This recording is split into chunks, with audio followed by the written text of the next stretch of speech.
पुण्यामध्ये काँग्रेस आणि एबीव्हीपी मध्ये राडा झालाय। सीओईपीच्या कॉलेजच्या हॉस्टेलमध्येच विद्यार्थी आमने-सामने आले आणि दोन्ही गटांची एकमेकांविरोधामध्ये घोषणाबाजी सुरू झाली। विजय वडेट्टीवार यांना धक्काबुक्कीचा प्रयत्न सुद्धा करण्यात आला, मात्र राहुल गांधींच्या कार्यक्रमाआधीच वातावरण तापल्याचं चिन्ह आहे।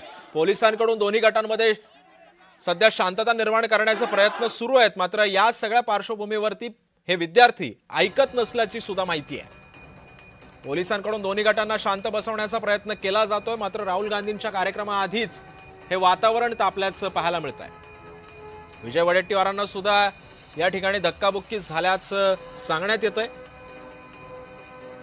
आणि या सगळ्या संदर्भात अधिक माहिती जाणून घेत माझा सहकारी आदित्य भवार आपल्या सोबत आहे। आदित्य, सध्या परिस्थिती काय म्हणते तिथली? सध्या परिस्थिती फार तणावाची आहे। दोन्ही गटांमध्ये आमने सामने वाद चालू आहे। काँग्रेसची एनएसयू आणि भाजपची अखिल भारतीय विद्यार्थी परिषद हे एकमेकांविरोधात जोरदार घोषणाबाजी देत आहे। जर आपण माहिती असेल तर उद्या राहुल गांधी यांचा दौरा होणार आहे आणि त्यापूर्वीच हे सगळे प्रकार सीओईपीच्या हॉस्टेलमध्ये घडलेले आपल्याला पाहायला मिळत आहेत। दोघांकडूनही आरोप केले जातात की काँग्रेसकडनं असा आरोप केला जात आहे की आमच्या काही विद्यार्थ्यांना या एबीव्हीपीच्या कार्यकर्त्यांनी डांबून ठेवलं होतं आणि त्यांना तिथनं बाहेर दुपारपासून सोडलं नाही। तसंच अखिल भारतीय म्हणजे एबीव्हीपीच्या विद्यार्थ्यांकडनं देखील आरोप करण्यात आलेला आहे की आमच्या एका विद्यार्थिनीला खोटं फसवून तिला आंदोलन करण्यात लावलं होतं, तिच्यावर गैरवर्तन केलं, असे दोन्ही गटांकडनं आरोप केले जात आहेत। आणि या दरम्यान तिकडे विजय वडेट्टीवार जे काँग्रेसचे नेते आहेत ते पोहोचले होते, त्यांना देखील धक्काबुक्की झाल्याचा प्रकार समोर आलेला आहे। सध्या तरी वातावरण हे तणावाचं आहे।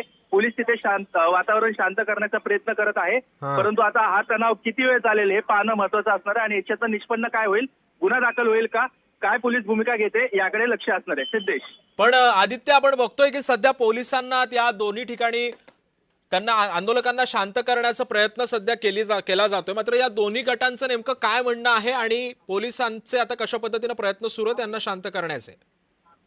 दोन्ही गटांचं म्हणणं म्हणजे एकमेकांवरती आरोप करत आहेत। काँग्रेसच्या एनएसयूच्या 4 ते 5 कार्यकर्त्यांना किंवा त्यांच्या विद्यार्थ्यांना एबीव्हीपीच्या कार्यकर्त्यांनी डांबून ठेवल्याचा आरोप त्यांच्याकडनं केला जात आहे। तर एबीव्हीपीकडनं एका विद्यार्थीचं गैरवर्तन, त्यासोबतच तिला खोट्या आंदोलनाला बसवण्यात लावण्यात आलं असल्याचा आरोप त्यांच्याकडनं करण्यात येतो आहे। अशा अनेक कांगोरे आहेत, अनेक आरोप आहेत जे एकमेकांकडनं केले जात आहेत आणि हा तणाव तिथे वाढत चाललेला आहे। मात्र पोलिसांनी जरी याच्यात हस्तक्षेप केला असला तरी हा तणाव कुठेही कमी होताना पाहायला मिळत नाहीये। आता पोलीस काय ऍक्शन घेते, कोणाकोणाला डिटेन करते, उद्या राहुल गांधी यांच्या दौऱ्याच्या पार्श्वभूमीवरती काँग्रेसच्या नेत्यांनाही काही समज दिलं जाईल का, हे देखील पाहणं महत्वाचं असणार आहे। कारण आपण पाहू शकतो की 30 अटी शर्ती पोलिसांनी राहुल गांधी यांच्या दौऱ्या निमित्त घातल्या होत्या। या अटी शर्तीमध्ये या आंदोलनाचं किंवा हे जे प्रकार घडलेला आहे त्याचं देखील त्यामध्ये समावेश होईल का, त्याचं देखील माहिती घेतली जाईल का आणि या पार्श्वभूमीवर उद्याच्या दौऱ्यामध्ये काय बदल होतील का किंवा दौऱ्यासाठी काय वेगळे समज दिली जातील का, हे देखील पाहणं महत्वाचं असणार आहे। नक्कीच, धन्यवाद आदित्य, तू दिलेल्या सविस्तर माहितीबद्दल।